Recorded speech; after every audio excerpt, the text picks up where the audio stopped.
You know what? Today was going just fine up until now. I had the house to myself since my parents were spending the week in Toronto, and I had spent the day hanging out with my girlfriend. It would have been the perfect day. Then I dropped her off at home. That's not out of the ordinary. She doesn't usually stay over, and I don't mind chilling out in the basement watching movies with Charlie, my brother's dog. He's an anxious little guy, but he likes the company, and so do I.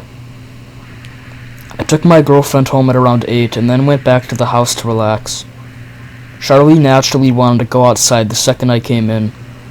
Usually he's all over himself, jumping up and barking, and this wasn't any exception. I went to the back door and opened it up, letting him loose upon the frozen snow that covered our backyard, then hung around to let him back in when he inevitably got cold 5 minutes later. Maybe I was just being impatient, or maybe he really was taking too long. I wasn't watching the time, but after a while, I opened the door and called out to him. I figured he'd come running like he always does, but for some reason he didn't this time. I waited at the door for a little while, looking to see if I could spot him. I did. He was outside all right. He was by the shed we have near the back of the yard, standing in the corner and staring at the house. He didn't move when I called him. He just stood there motionless in the frozen snow. He just stared at me. I left him for a little while longer, figuring that he just didn't want to come in right now. I stole a piece of some cherry cobbler my mom had put together and screwed around on my phone for a while. I went to the living room to watch some TV, figuring Charlie would probably come in eventually. I just started a rerun of The Simpsons when I thought I heard a scratch at the door. On instinct, I got up to let Charlie back in the house, but when I looked, he still hadn't moved from his spot by the shed. I could see the light reflecting in his eyes, and I'm not gonna lie, it was a little creepy. I opened the door and stepped outside, calling out to him, hoping that he would come running. He just stayed there, way too still. That's about the point where it dawned on me that he just looked off. I didn't have a perfectly clear view of him, just his head and his eyes in front of what I assumed was his body, but looking a little closer, it looked like his body was laying down, but his head was perfectly upright. Was it just some weird contorted pose? I'd seen dogs do that sometimes, but it was weird that he would be doing that right on the ice. I took a step off the porch, and as I did, I noticed something. I could see ice between his head and his body. Not a piece of ice. I could see the actual ice on the ground behind him. It took my brain a minute to process it all before I clued into the truth. Charlie's head and his body were no longer attached to each other. His body lay limp by the shed, and his head looked like it had been impaled on what looked like a branch. From the porch, I hadn't been able to distinguish it from his black coat, but I could see it now. I took a step back, swearing and turning towards the house, wanting to get back to safety, but then I saw it. We'd taken down the gazebo on the porch for the winter weather, leaving it a metal skeleton. Covered in ice from the recent rain, I looked up and saw the cheap metal buckling under the weight of something that stood tensed on top, cracking the thin layer of ice, and staring at me with unblinking eyes that reflected what little light there was behind me. This wasn't any animal, I know. I don't know what the hell it was, and I didn't get a good look at it before it lunged at me. I tried to run, skidding backward onto the ice, and that thing landed just a few feet away from me. I didn't waste any time watching it. I tried to bolt for the door, expecting myself to slip and fall with every step. I didn't exactly have great footing, but I guess that thing didn't either. I heard a noise behind me, like a scream, but it sounded like a person, but it was just wrong. It sounded pained and garbled, and it made my head hurt. I slammed the door behind me as I got inside, locking it, and stared out at that thing that had attacked me. It stood, almost 8 feet tall, with long, scrawny limbs and big eyes that didn't look like they blinked. Its skin was gray and tight against its body. With every breath, I could catch glimpses of its rib cage. Its hands had long, bony fingers, each ending in a long, disgusting nail, and and I could see the dried red blood on them. It stared at me through the glass, and I swear it was smiling at me.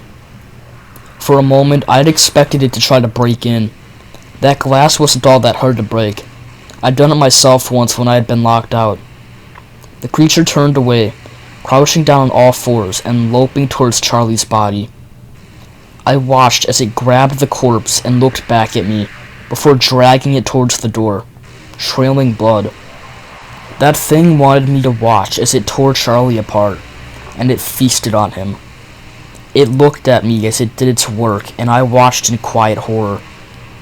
It didn't seem to react when I took out my phone and called 911. I told them there was a weird animal outside my house. I just said it was a bear, although I was pretty certain this wasn't any bear I'd ever heard of. The thing watched me the whole time. I didn't get the impression that it understood what I was doing, so that seemed good. It also didn't seem to think of just breaking the glass. I didn't want to watch what it was doing to poor Charlie, but I didn't want to take my eyes off it just in case. 911 asked me to stay on the phone.